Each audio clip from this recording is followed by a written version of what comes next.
Iisa ang target pero kanya-kanya raw ng pagtutuunan ng pansin ng bawat koponan para sa nalalapit na NCAA Season 99. Ang paghahanda ng San Sebastian Golden Stars, Perpetual Altas at Arellano Chiefs sa pagtutok ni JP Soriano.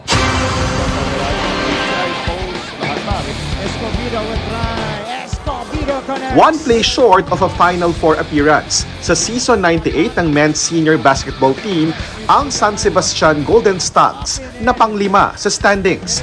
Kaya mahalaga raw ang kanilang mga sinalihang tournament sa preseason para mas umalagwa ngayong taon. Okay naman yung chemistry namin. Feel ko naman nagsusuportahan lang kami ngayong season. Wala naglalamangan sa amin eh. Kung sino yung best player, pinasuportahan namin. Now, like the transition nitong Perpetual Health. Nakapitong panalo last season 98 ang University of Perpetual Health System Altas, pero di pa rin naging sapat na makaarangkada sa Final Four at Championships. Marami kami natutunan sa second game na yun. Dapat maging consistent kami dun sa magandang simula. Hi sa mga Perpetualites, sana huwag kayong magsawang sumuporta sa amin and hopefully makabawi kami sa inyo this season. He banked that one home.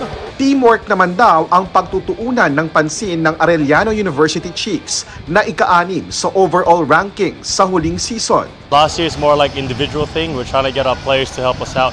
But with this year, it's more like teamwork and just accountability, helping each other out. Just being there for one another. To the fans, the AU community, we'll make you guys proud.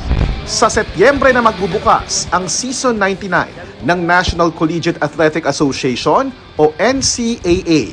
Para sa GMA Integrated News, JP Soriano, nakatutok 24 oras.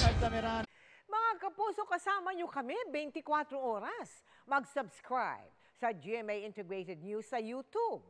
Sa mga kapuso abroad, bisitahin ang GMA Pinoy TV at www.gmanews.tv.